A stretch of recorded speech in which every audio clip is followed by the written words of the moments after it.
नमस्कार। यो समाचारमा स्वागत छ। म विक्रम। म शारदा थापा। अब सुरु गरौं अहिलेसम्मका प्रमुख समाचारबाट। फ्रान्सबाट आएकी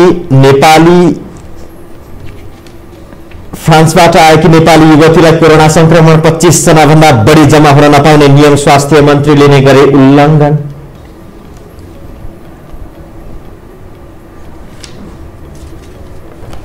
कैलालीमा अनिश्चितकालीन कर्फ्यू, अर्घखाँची र चितवनमा पनि आज राति लकडाउन, विराटनगरमा भोलिदेखि।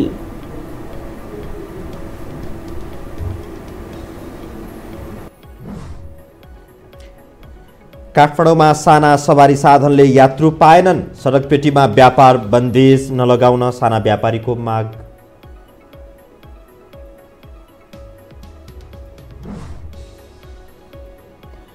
कोरोनाका कारण आपूर्ति घट्न नदिन भारतद्वारा कच्चा पदार्थ उत्पादन गर्न कोष स्थापना, औषधि उत्पादनमा 10 खर्ब खर्च गर्ने।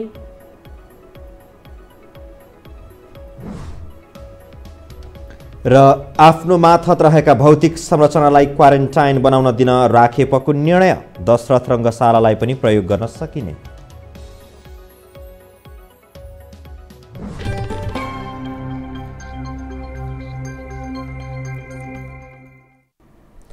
अब समाचार विस्तारमा।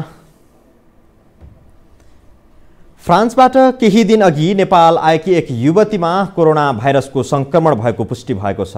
चैत्र 4 गते फ्रान्सबाट दोहा कतार हुँदै नेपाल आएकी एक 19 वर्षीय नेपाली युवतीमा कोरोना संक्रमण पोजिटिभ देखिएको हो। स्वास्थ्य तथा जनसङ्ख्या मन्त्रालयले आज पत्रकार सम्मेलन गरी फ्रान्सबाट आएकी युवतीमा हिजो नमुना परीक्षण गर्दा पोजिटिभ देखिएको जानकारी दिएको हो। ती युवतीको शुक्रबार ट्रपिकल तथा सरुवा रोग अस्पतालमा आइसोलेसनमा राखेर उपचार भइरहेको छ। स्वास्थ्य तथा जनसङ्ख्या मन्त्री भानुभक्त ढकालले गएको मङ्गलबार फ्रान्सबाट कतार हुँदै नेपाल आएकी ती युवतीमा कोरोना संक्रमण देखिएको र उपचारको सम्पूर्ण व्यवस्था मन्त्रालयले गर्ने बताउनुभयो। तीहरूलाई परीक्षण गर्ने र उहाँहरूलाई पनि आइसोलेसनमा राख्ने खालको कुरा हामीले हिजोबाट नै त्यो व्यवस्थालाई अगाडि बढाएका छौँ र सँगै आएको र उहाँसँग सम्पर्कमा रहेका व्यक्तिहरूको बारेमा पनि खोजी गरेर हामी त्यही दायराभित्र ल्याउने खालको बेहोरा पनि म यहाँहरू मार्फत सबैलाई पनि सूचित गर्न चाहन्छु। मन्त्री ढकालले ती युवतीको परिवार र होम क्वारेन्टाइनमा रहँदा सम्पर्कमा आएका व्यक्तिलाई परीक्षण गर्ने र आइसोलेसनमा राख्ने तयारी भइरहेको बताउनुभयो। मन्त्रालयका प्रवक्ता डाक्टर विकास देवकोटाले नमुना सङ्कलन र परीक्षण बढी मात्रामा गर्ने गरी रणनीतिहरू बनाएर सरकार अघि बढेको बताउनुभयो। नेपाली नागरिकको हिजो राष्ट्रिय जनस्वास्थ्य प्रयोगशालामा परीक्षण गर्दाखेरि कोभिड-19 पोजिटिभ देखिएको छ। हाल चाहिँ शुक्रराज सर्वरोग अस्पतालमा आइसोलेसनमा भएर उपचारको क्रममा हुनुहुन्छ र उहाँसँग कन्ट्याक्ट भएका सबै व्यक्तिहरूलाई क्वारेन्टाइनमा राखिएको छ र उहाँको निजको उपचार र यस सम्बन्धित सबै व्यवस्थापनहरू हामीले तोकिएको मापदण्ड बमोजिम मन्त्रालयबाट भइरहेको छ।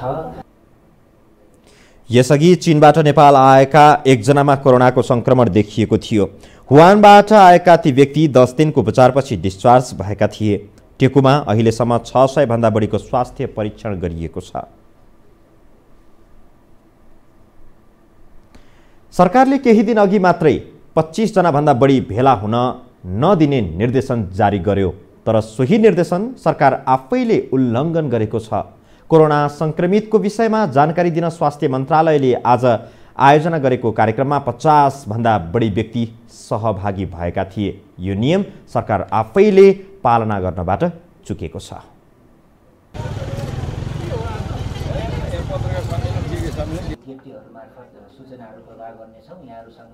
यो दृश्य हो स्वास्थ्य मन्त्रालयले कोरोना संक्रमितको विषयमा जानकारी दिन सोमबार दिउँसो गरेको पत्रकार सम्मेलनको। सोही पत्रकार सम्मेलनमा 50 जनाभन्दा बढी व्यक्तिको सहभागिता रहेको थियो।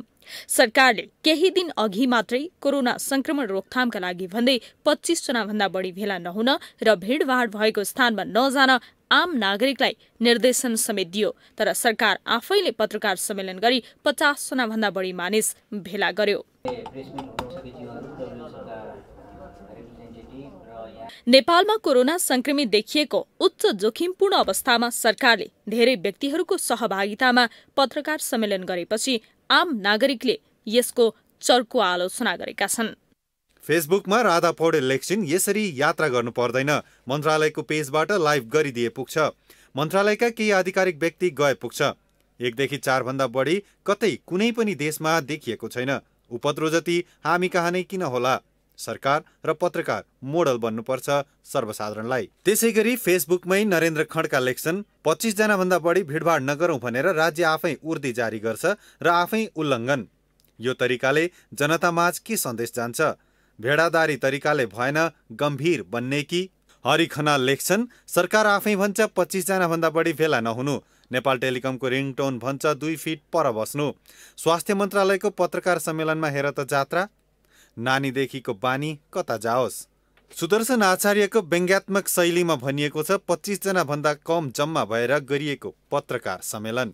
त्यसैगरी ट्विटरमा मनिष झा लेख्छन्, संक्रमित भेटेको हो हजुर, संक्रमण सकिएको होइन। के यो भिडभाड आवश्यक थियो?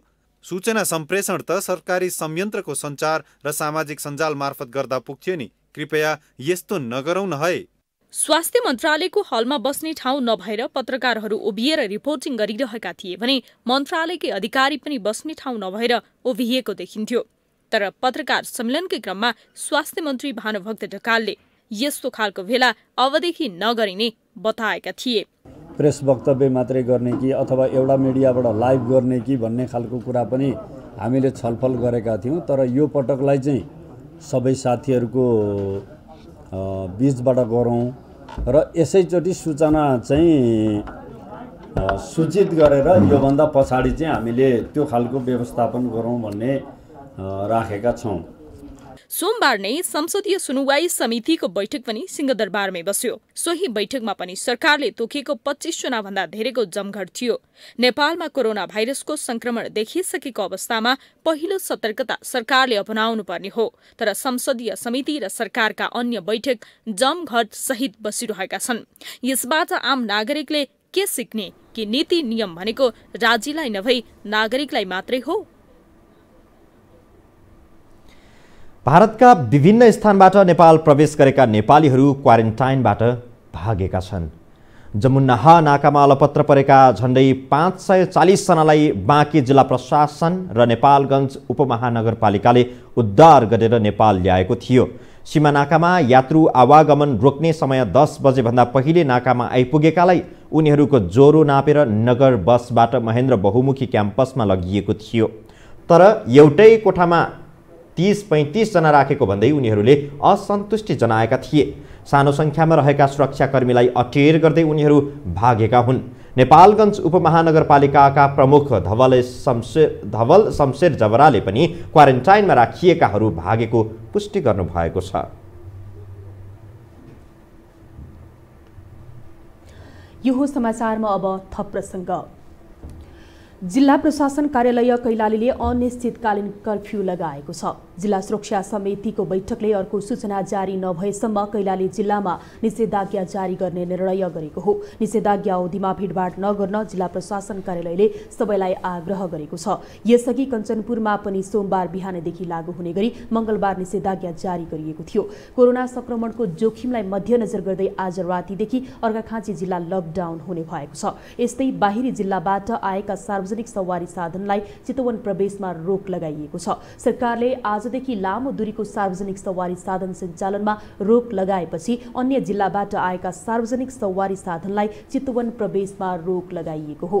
त्यस्तै काभ्रेको बनेपा नगरपालिकाले पनि आज राति 12 बजेदेखि लकडाउन गरेको छ। यस्तै प्रदेश 1 का सबै नाका बन्द गरिएको छ भने विराटनगर महानगरपालिकामा 1 हप्ताको लागि लकडाउन गरिएको महानगरपालिकाका प्रमुख भीम पराजुलीले जानकारी दिनुभएको छ।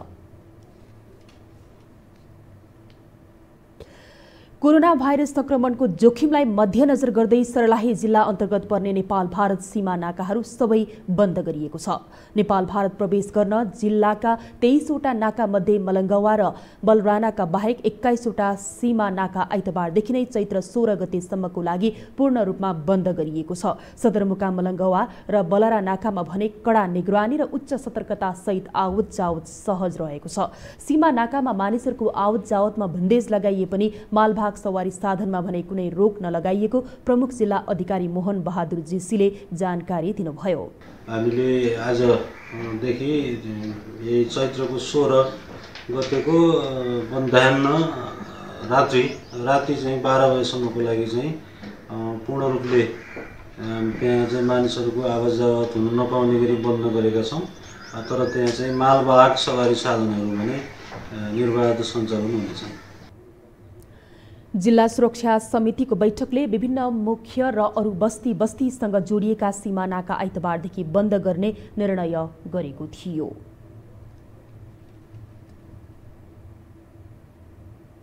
हामीसँग समाचार अझै बाँकी छन्, अहिलेलाई विश्राम।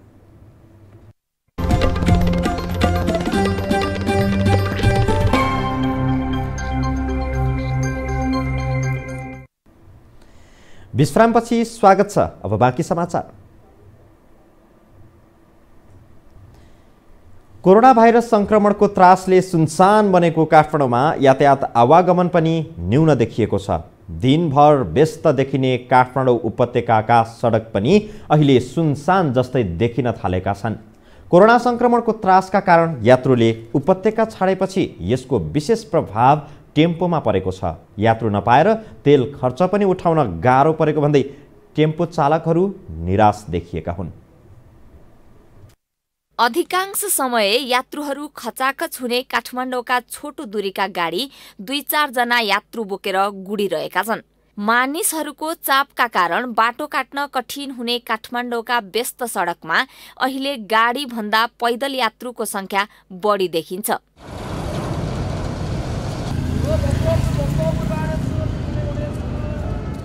ठूला गाडी नचले पनि काठमाडौँका छोटो दूरीमा टेम्पो लगायतका साना सवारी साधन भने चलिरहेकै छन्। तर धेरै जसो सवारी साधनले 2-4 जना मात्र यात्रु बोकेर गुडिरहेका छन्।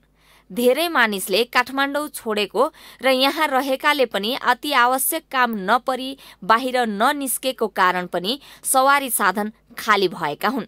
धेरै त नपुग्ने 2-4 जना मात्र मान्छे भए पनि अब ट्याक्सीमा सबैजना चल्न सक्दैन, बस पाउँदैन। त्यस कारणले मात्रै हो हामीले चाहिँ अलिअलि गरी फाटोफुट अब बन्द गर्ने अवस्था छ भने त बन्द गर्ने चाहिँ त्यस अब समयअनुसार त गर्नुपर्ने हुन्छ, गरिदिउँला। तर अहिलेलाई हाल अलिअलि अब कहिलेसम्म हुन्छ। यात्रु नपाए पनि घाटा खाएरै टेम्पो चलाइरहेको चालकहरू बताउँछन्। व्यस्त ठप्प भएपछि किस्ता बुझाउनै समेत गाह्रो भएको उनीहरूको गुनासो छ। त्यो हल्लाले गर्दाखेरि चाहिँ मान्छे छैन, धेरै गाह्रो छ। हामीले किस्ता बुझाउन पनि गाह्रो भइरहेछ। अब भोलिदेखि ग्यारेजमा भनिरहेछ गाडी ननिकाल्ने।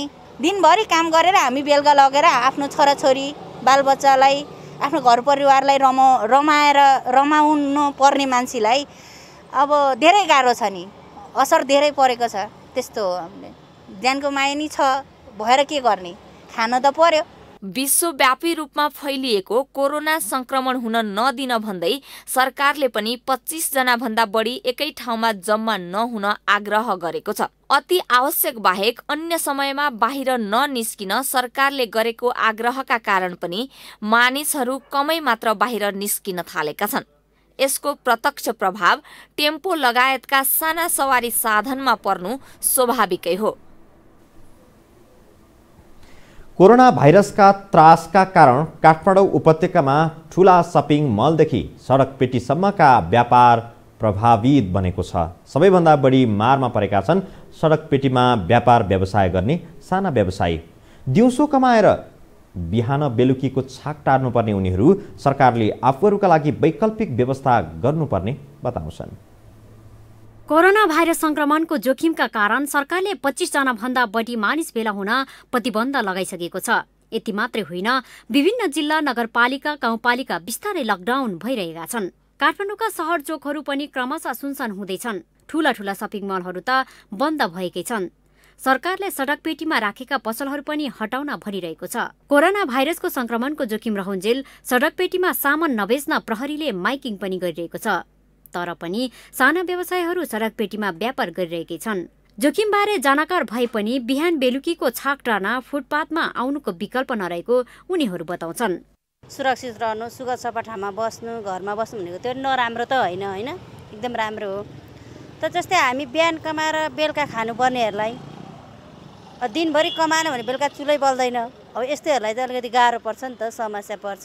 पुरा त परेखा गाडी चलाइ छैन अहिले हामीलाई होइन, समस्या है। ठेला गाडामा सामान ल्यानु पर्ने भइरहेछ हामीलाई होइन।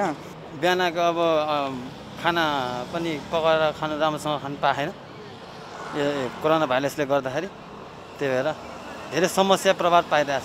जीविकाको अन्य स्रोत नभएकाले आफूहरूले फुटपाथमा व्यापार गर्न पाउनुपर्ने व्यवसायीको भनाइ छ। फुटपाथबाट हटाउने भए वैकल्पिक व्यवस्था गर्न पनि उनीहरूको माग छ। हाम्रो त यो त छोड्दै हुने, यसले केही प्रभाव गर्दैन। हामीले यो पसलदार उनीलाई केही पनि हुँदैन र सरकारलाई घाटा पनि हुँदैन, अझ नाफै हुन्छ। यो सबैलाई गरी खान्थ्यो, योले केही गर्दैन। रोगले हाम्रो पशुपतिनाथले हामीलाई कल्याण गरेछन्, हामीलाई केही हुँदैन, केही हुनेवाला पनि छैन। कोरोना भाइरस संक्रमणका कारण विश्वको अर्थतन्त्र नै धराशायी भइरहेका बेला नेपालका ठूलादेखि साना व्यापारी पनि प्रभावित हुनु नौलो विषय त होइन। तर विपदका बेला सावधानीसँगै आम मानिसको घाँस, बाँस, कपास जस्ता न्यूनतम अधिकार रक्षातर्फ पनि सरकारले ध्यान दिनुपर्छ। कोरोना भाइरसका कारण अहिले विश्वमा त्रास फैलिरहेको अवस्थामा नेपालमा पनि विभिन्न सतर्कता अपनाइरहेको छ। यसको प्रभाव साना व्यापारीहरूलाई पनि परेको छ, किनकि बिहान व्यापार गरेर बेलुका छाक टार्नेहरूको लागि त यसरी बन्द गरेर आफूलाई समस्या परेको साना व्यापारीहरूको गुनासो छ। यो हो टेलिभिजनका लागि क्यामेरामा डिबी मगरका साथमा लीलामाया ठटाल, काठमाडौँ। यो हो समाचारमा अब बाँकी प्रसङ्ग। आज बसेको संसदीय सुनवाई समितिमा मिलेनियम च्यालेन्ज कर्पोरेसन एमसीसी र लिपुलेखको विषयमा छलफल भएको छ। प्रस्तावित राजदूतको नाम सिफारिस गर्न बसेको संसदीय समितिमा सांसदहरूले लिपुलेख र एमसीसीका विषयमा प्रश्न गरेका थिए। सांसद जितेन्द्र नारायण देवले राजनैतिक र आर्थिक रूपमा प्रतिस्पर्धा गरिरहेका चीन र अमेरिका बीचको सम्बन्ध कसरी सन्तुलित बनाउनुहुन्छ भन्दै प्रश्न गर्नुभएको थियो। नेपालको परराष्ट्र नीति देशको संविधानले निर्दिष्ट गरेको बाटोबाट सञ्चालन हुने कि कुनै अमुक पार्टीको केन्द्रीय समिति या विदेश विभागले गरेको फैसलाबाट सञ्चालन हुने, यो चाहिँ अहिले एउटा अनुत्तरित प्रश्न र अत्यन्त गम्भीर प्रश्न नेपालको परराष्ट्र नीति सञ्चालनको सन्दर्भमा देखिएको छ। सांसद पुष्पा भुसालले लिपुलेखलाई त्रिपक्षीय जक्सनको रूपमा सम्झौता गर्न कसरी अगाडि बढ्नुहुन्छ भन्दै प्रश्न गर्नुभयो। जहाँ नेपाललाई छोडेर द्विपक्षीय व्यापारिक सम्झौता भएको छ भने यो सन्दर्भमा मामिम राजदूतले आफ्नो धारणा वा आफ्नो दृष्टिकोण कसरी अगाडि बढाउनुहुन्छ, यो सम्झौतालाई संशोधन गरेर नेपाललाई समेत त्यहाँको त्यो सम्झौताको एउटा महत्त्वपूर्ण पक्षको रूपमा उभ्याउन सक्नुहुन्छ, सक्नुहुन्न वा सक्ने हो भने के दृष्टिकोणहरू राख्नु भएको छ, त्यसमा म जानकारी। पाण्डेले चिनिया लगानीकर्तालाई नेपालको जलस्रोत, कृषि, भौतिक पूर्वाधार लगायत अन्य क्षेत्रमा लगानी गर्न अभिप्रेरित गर्ने प्रतिबद्धता समेत जनाउनु भएको छ। समितिले नाम अनुमोदन गरेसँगै राष्ट्रपति विद्यादेवी भण्डारीले उहाँलाई राजदूतमा नियुक्त गर्नुहुनेछ।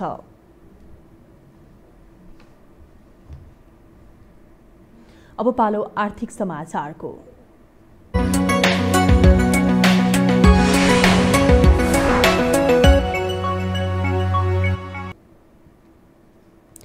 सोमबारदेखि नेपाली शेयर बजार 5 दिनको लागि बन्द भएको छ।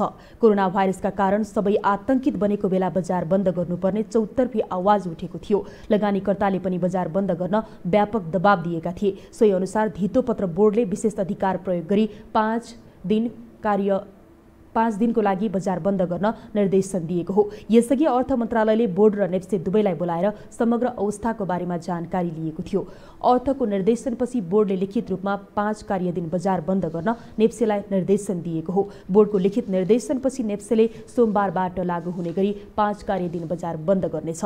नेप्से र बोर्ड दुवैलाई काबुभन्दा बाहिरको अवस्थामा बजार बन्द गर्न सक्ने अधिकार भए पनि दुवैले अर्थ मन्त्रालयको मुख ताकेर बसेका थिए। अर्थ मन्त्रालयले धितोपत्र बोर्डलाई नियामकका हैसियतले बजार बन्द गर्नको लागि स्पष्ट निर्देशन दिन भनेपछि बोर्डले कारोबार रोक्ने निर्णय गरेको हो। हामीसँग अन्तर्राष्ट्रिय र खेल समाचार अझै बाँकी छन्। अहिलेलाई विश्राम।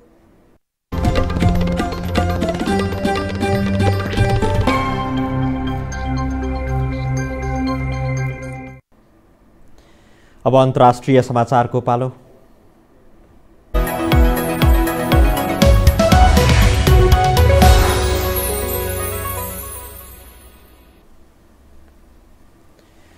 कोरोना संक्रमणको महामारीका कारण आपूर्ति घट्न नदिन भारतले औषधिको उत्पादनमा 10 खर्ब रुपैयाँ खर्च गर्ने भएको छ। कोरोना भाइरसको महामारीका कारण आपूर्ति श्रृङ्खलामा अवरोध आएर औषधि अभाव हुने अवस्था देखिएपछि औषधि बनाउन घरेलु स्तरमा पाइने कच्चा पदार्थको उत्पादन गर्ने सरकारले 10 अर्ब रुपैयाँको कोष स्थापना गरेको हो। यसमा औषधि उत्पादन केन्द्रका लागि आवश्यक पूर्वाधार निर्माण र वित्तीय प्रोत्साहन लगायतका कार्यक्रम रहेको बताइएको छ। भारतले औषधि बनाउन चाहिने करिब 70% केमिकल सामग्री चीनबाट आयात गर्दै आएको छ। यीमध्ये पनि धेरैजसो सामग्री हुवेईबाट आउने गरेको थियो। भारत विश्वको सबैभन्दा ठुलो जेनेरिक औषधि निर्यातकर्ता हो।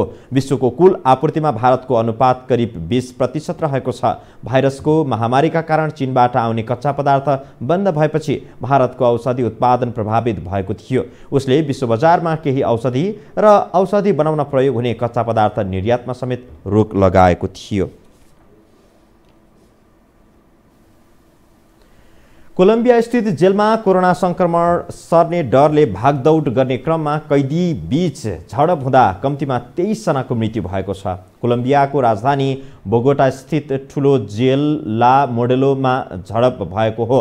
कोरोना संक्रमण हुने तनावले भागाभाग गर्ने क्रममा भएको झडपमा 83 कैदी घाइते भएको कोलम्बियाको न्याय मन्त्रालयले जनाएको छ। कोरोना भाइरसको संक्रमण फैलिएका बेला पनि जेलमा क्षमताभन्दा बढी कैदी रहेको तथा स्वास्थ्य सेवा अति नाजुक रहेको भन्दै कैदीबन्दीले आइतबार देशभरका जेलमा प्रदर्शन गरेका थिए। सोही क्रममा ला मोडेलो जेलमा झडप भएको अन्तर्राष्ट्रिय सञ्चार माध्यमहरूले जनाएका छन्। तर त्यहाँको न्याय मन्त्रालयले भने कैदी कोरोना सन्तासको मौका छोपेर भाग्न खोज्दा झडप भएको दावी गरेको छ। घटनाबारे अनुसन्धान भइरहेको बताइएको छ।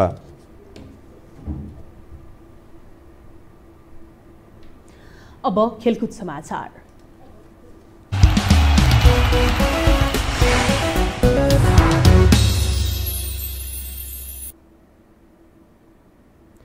नेपाली खेलकुदको सर्वोच्च निकाय राष्ट्रिय खेलकुद परिषद राखेपले आफ्नो मातहतमा रहेको भौतिक संरचनाहरूलाई क्वारेन्टाइनमा प्रयोग गर्न दिने भएको छ।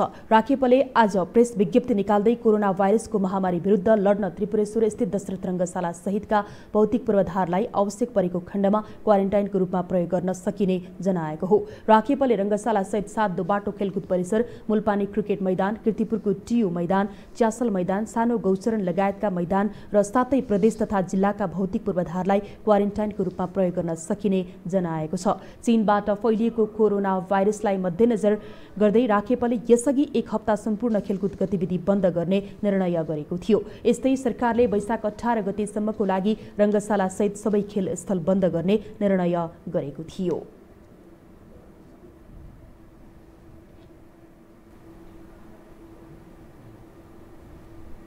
खेल समाचारसँगै हामी यो समाचार बुलेटिनको अन्त्यमा रहेका छौं। बिदा हुनु अघि अहिलेसम्मका प्रमुख समाचार पुनः एकपटक।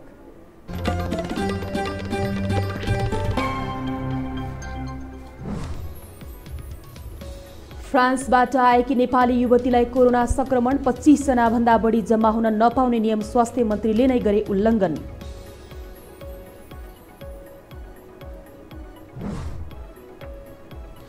कैलालीमा अनिश्चितकालीन कर्फ्यू, अर्घाखाँची र चितवनमा पनि आज रातिदेखि लकडाउन, विराटनगरमा भोलिदेखि।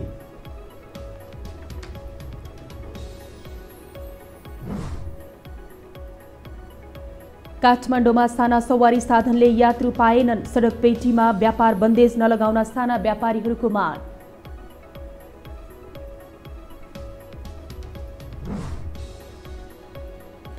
कोरोनाका कारण आपूर्ति घट्न नदिन भारतद्वारा कच्चा पदार्थ उत्पादन गर्न कोष स्थापना, औषधि उत्पादनमा 10 खर्ब खर्च गरिने।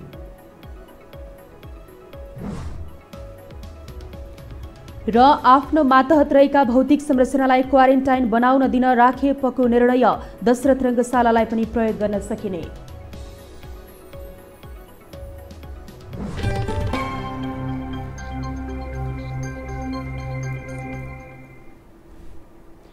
हवस् त यो समाचार अहिलेलाई सकियो। समाचार बुलेटिनका साथै यो टेलिभिजनका सम्पूर्ण कार्यक्रम यो खबर.com, युट्युब र फेसबुकमा पनि पढ्न र हेर्न सक्नुहुनेछ। मोबाइलमा यो टिभी एप डाउनलोड गरी हामीलाई प्रत्यक्ष हेर्न सक्नुहुनेछ। तथ्य सहितको निष्पक्ष समाचारका लागि हेर्दै रहनुहोला यो टेलिभिजन। नमस्कार।